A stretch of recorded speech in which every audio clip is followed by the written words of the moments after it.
Begin tonight with a new I-Team investigation. Welcome to Tampa Bay 28 News at 6. I'm Wendy Ryan. Good evening, everyone. I'm Paula Groen. Owners of a house damaged by last year's hurricane sued a Hernando County wholesale home buyer who they say altered a signed real estate contract and then put a lien on the property, preventing them from selling it. I-Team investigator Adam Walser has uncovered that same wholesale home buyer is a convicted felon who prosecutors say was arrested in South Florida while trying to purchase other homes.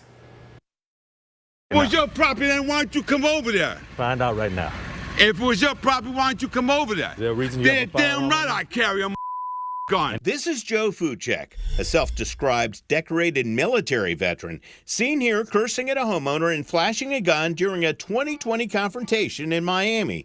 The incident started after Fuchek left a "We Buy Houses" flyer in the man's mailbox. Because I'm a 35-year former Navy SEAL, and I was the head of the SWAT team in Hillsborough County. That's right. Hillsborough Go look County. at my Purple Heart and take my tag. Police later determined the gun wasn't real, nor were Fuchek's claims of military or law enforcement service, despite his Purple Heart license tag. Detectives seized forged Navy SEAL and Purple Heart certificates from Fuchek's apartment and a picture of him posing in an admiral's uniform. Fuchek was convicted in 2021 of assault with a deadly weapon and possession of a firearm by a convicted felon. He was placed on 3 years of probation with the special condition that he no longer impersonate a veteran. That's all right.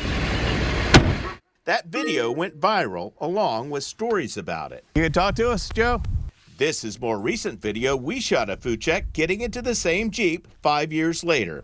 He moved into this Hernando County rental home after court documents show he was evicted from his Miami apartment for not paying rent. But he is now off probation and has started a new home buying business in Hernando County. A seal on his company's website says American Veteran. You know, just a lot of things going on. Yeah. Air Force veteran Timothy Clark, who is currently studying to be a minister, met Fuchek when he showed up at his elderly mother's home. Did he ever tell you he was a veteran? Oh, yes. He said he was highly decorated officer, I think in the Navy. The home Fuchek was trying to buy was in Ridge Manor, a neighborhood damaged by flooding caused by Hurricane Milton. It was just like a big, huge lake. And we had 44 to 48 inches inside the house. Timothy says Fuchek made what his family thought was a fair offer given the home's condition. He offered us $75,000 cash, quick. We'll get it done quick, da-da-da. But the family later filed a lawsuit claiming sometime after the execution of the contract, Fuchek prepared a second as his residential contract for sale and purchase of the property. He had the same contract with everybody's signature and initials on it, and he whited out the amount and put in this other amount. This is the first contract the sellers actually signed for $75,000. This is the second one, which according to the lawsuit reduced the purchase price by half to $37,500. The second one is the only one he gave to the title company. He never gave them the original. Clark hired attorney Chelsea Waller-Dothard to stop the sale. He had presented this fake contract to the title company and was trying to fraudulently purchase it for half of the original purchase price. At that time, Chelsea says Fuchek already had a contract from another buyer. I found that it had been listed for sale,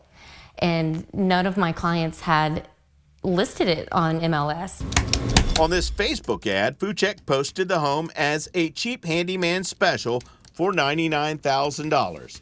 Chelsea sent Fuchek a letter writing he created a fraudulent contract, which was invalid, and nullified the existing contract himself by failing to make required deposits.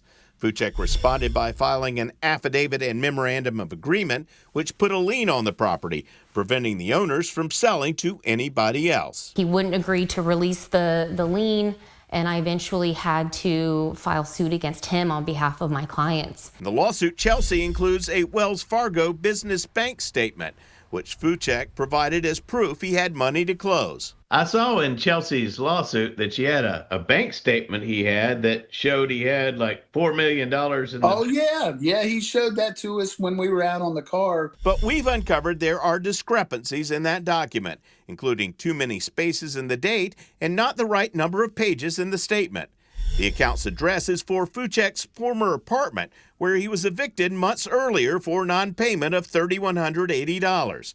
Another document from 2 months after the bank statement showed Fuchek claimed to be indigent and applied for a public defender after a DUI arrest. Hey, is this Joseph? I called Fuchek on the number from his homebuyer's website. There's allegation that a second contract showed up. Fuchek declined our request for an on-camera interview and would not allow us to record his voice. He said the altered contract stemmed from a misunderstanding.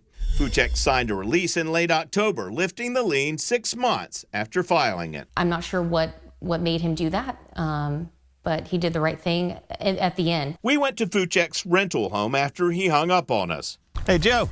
He and another man were walking out when we arrived, but Fuchek ran into the backyard when he saw our camera. Can we talk to you about all this stuff? We waited at the road.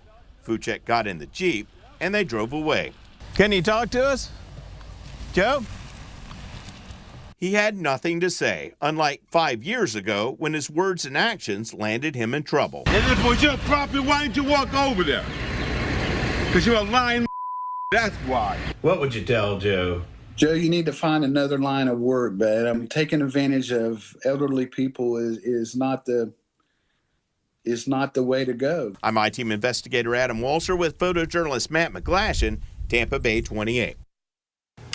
Meanwhile, Adam has been advocating for Tampa Bay homeowners and exposing wrongdoings for more than a decade now. So if you feel like you don't have a voice, please scan that QR code on the bottom of your screen to share your story with Adam. He has spent years investigating homeowners associations, contractors, and guardianship cases across the Bay Area.